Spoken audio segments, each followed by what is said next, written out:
Hello students, कैसे हो सब। आज हम page number 87 thunderstorms and cyclones के बारे में पढ़ेंगे और आज की वीडियो में आपका चैप्टर कंप्लीट हो जाएगा।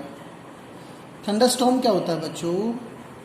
थंडरस्टॉर्म सबको पता है। थंडरस्टॉर्म होता है जैसे कि आज मौसम हो रखा है, हो सकता है कि साथ में बारिश के साथ तेज हवा चले, बिजलियां चमके, तो उसे थंडरस्टॉर्म कहते हैं। ठीक है, बादलों की बिजली की गड़गड़ाहट के साथ में बारिश, तेज बारिश का होना थंडरस्टॉर्म होता है बच्चों।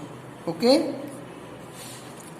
The Swift movement of the falling water droplets along with the rising air create lightning and sound। यहाँ द स्विफ्ट से लेके और थंडरस्टॉर्म तक, the Swift movement of falling water, पानी का नीचे गिरना और हवा का ऊपर उठना, किसके साथ में? लाइटनिंग मतलब बिजली और साउंड मतलब गरज के साथ में, तो उसे थंडरस्टॉर्म कहते हैं। ठीक है, if a storm is accompanied by lightning we must take the following precautions. अगर तूफान के साथ में बिजली भी चमक रही है तो हमें क्या करना चाहिए? Do not take shelter under an isolated tree. If you are in a forest take shelter under a small tree. एक बहुत बड़े पेड़ के नीचे कभी नहीं जाना चाहिए अगर बिजली चमक रही हो तो। अगर आपकी मजबूरी है, आप जंगल में हैं, तो किसी छोटे पेड़ के नीचे जाएं, बड़े पेड़ के नीचे कभी ना जाएं। Do not take shelter under an umbrella. एक ऐसा अम्ब्रेला जिसकी जो मेटलिक रोड है, अगर वो रोड मेटल से बनी हुई है तो वो अम्ब्रेला यूज़ ना करें। अगर प्लास्टिक की बनी हुई अम्ब्रेला है तो आप यूज़ कर सकते हैं, अदरवाइज अम्ब्रेला नहीं यूज़ करना अगर बिजली चमक रही तो। किसी खिड़की के साथ नहीं बैठना है, ओपन गैराज में नहीं बैठना है, स्टोरेज शेड में नहीं बैठना है, मेटल शेड है, टीन के शेड बने होते हैं उनमें नहीं बैठना होता है। सबसे सेफ प्लेस बच्चों, अगर कहीं पे आप बाहर हो तो किसी कार या बस के अंदर जाके बैठो अगर बिजली चमक रही है तो, वो सबसे सेफ है। और ये क्यों सेफ है ये आप 12th क्लास में पढ़ेंगे कि ये क्यों सेफ होते हैं। Okay, if you are in water, अगर आप पानी के अंदर हैं तो जल्दी से बाहर आइए और किसी बिल्डिंग में चले जाइए। अगर बिजली चमक रही है और बारिश हो रही है तो ये सारे आपको स्टेप फॉलो करने चाहिए। How a thunderstorm becomes a cyclone. अब एक थंडरस्टॉर्म जो है, बारिश हो रही है, बिजली चमक रही है, बादल गरज रहे हैं, वो साइक्लोन में कैसे बदल जाता है? साइक्लोन मतलब चक्रवात, बहुत तेज आंधी, बहुत तेज ऊंची ऊंची पानी की लहरें उठती हैं समुद्र में, उसको साइक्लोन कहते हैं बच्चों।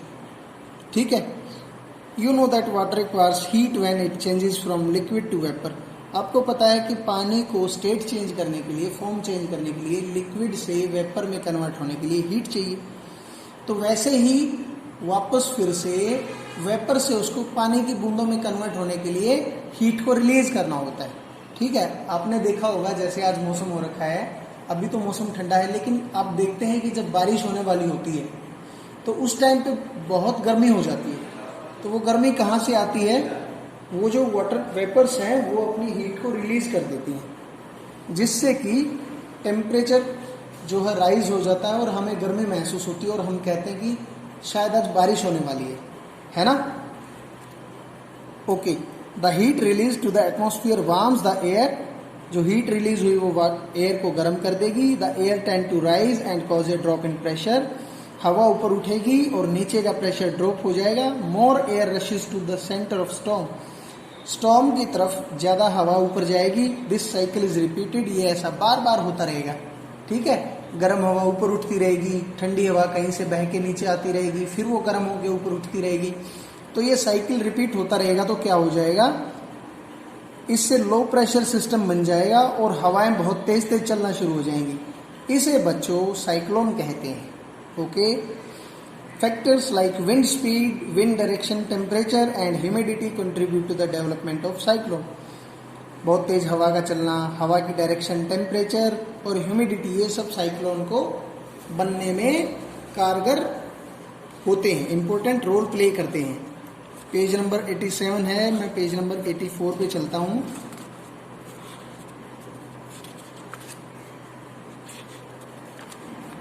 मेरी बुक में थोड़ी सी गड़बड़ है, पेजेस आगे पीछे हैं। Okay, page number 88।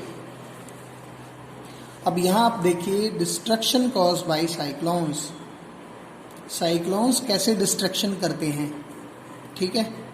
Cyclones can be very destructive. आप सबको पता है चक्रवात जब आते हैं कितना नुकसान करके जाते हैं, और ज़्यादातर जो बच्चों चक्रवात होते हैं वो हमारे उड़ीसा, पश्चिम बंगाल, मतलब कि इंडिया के साउथ ईस्ट डायरेक्शन में आते हैं। कहाँ पे आते हैं? साउथ ईस्ट, ठीक है।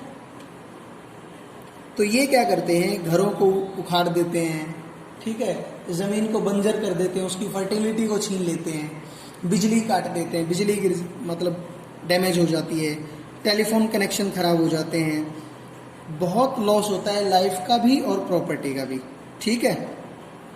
जब भी समंदर के अंदर ऊंची ऊंची लहरें उठें, पानी बहुत स्पीड से अगर शोर की तरफ, किनारे की तरफ आए, तो इसका सीधा सीधा कनेक्शन हो सकता है कि साइक्लोन आने वाला है और आपको उस पानी में से जल्दी निकल के कहीं दूर चले जाना चाहिए, ठीक है।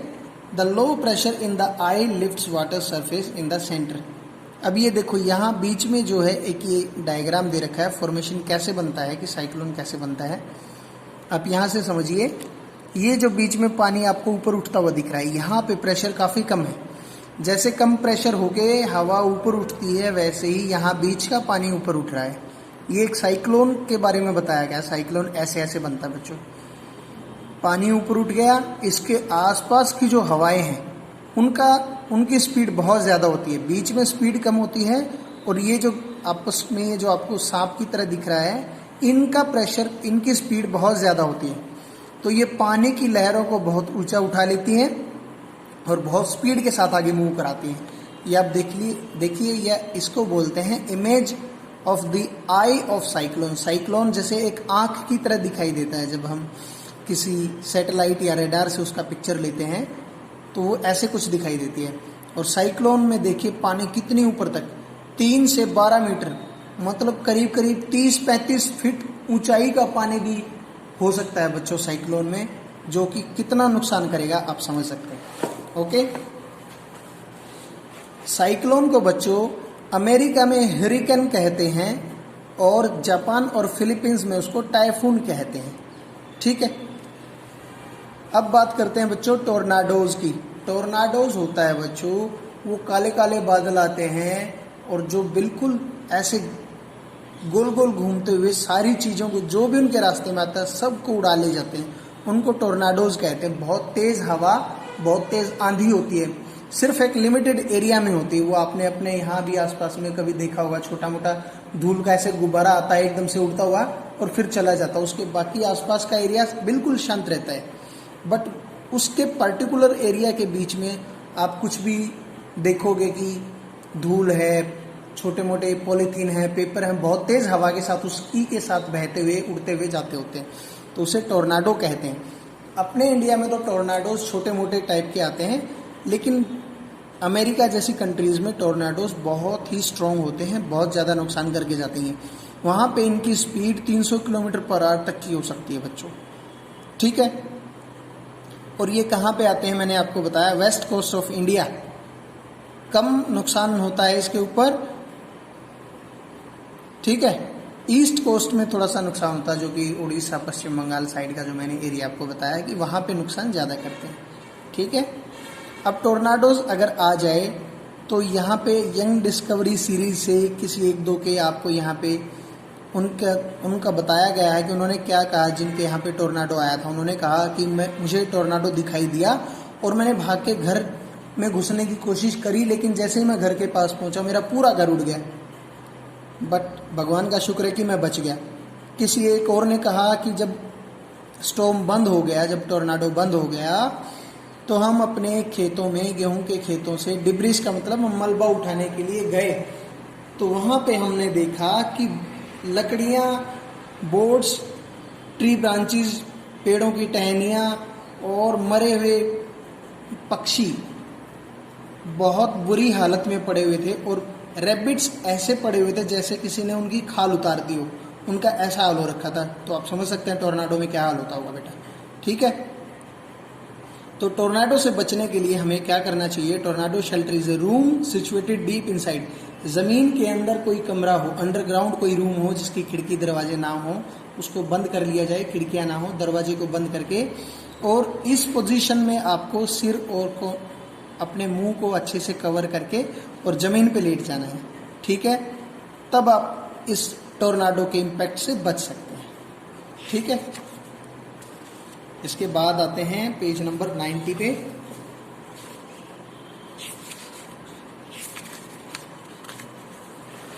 ये देखिए आपको दिखाई दे रहा है टोर्नाडो, ये देखिए ये ऊपर बादल हैं ये, और ये यहाँ पे जो दिखाई दे रहा है बहुत स्पीडली घूमता है, बहुत हाइट होती है इसकी।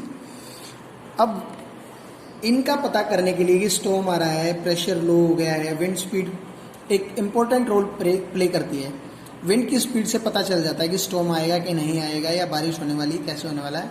तो विंड को मेजर करने के लिए जो इंस्ट्रूमेंट होता है बच्चों, उसको बोलते हैं एनीमोमीटर। एनीमोमीटर, ये आप यहाँ पे देख सकते हैं, ये एनीमोमीटर है, ठीक है। तो इनकी सेफ्टी के लिए क्या किया जा सकता है, गवर्नमेंट जो जो आपको एडवाइस करती है, फिशरमैन को, शिप्स को, जनरल पब्लिक को, कि शोर के नज़दीक ना जाओ, सी के किनारे पे ना जाओ, आज बारिश होने वाली है, आज साइक्लोन आने वाला है, थंडरस्टॉर्म आने वाला है, ठीक है। या कंस्ट्रक्शन ऑफ साइक्लोन शेल्टर बना सकते हैं, ठीक है। ज़मीन के अंदर अंडरग्राउंड रूम बना सकते हैं, या कहीं हाइट के ऊपर बना सकते हैं, ठीक है।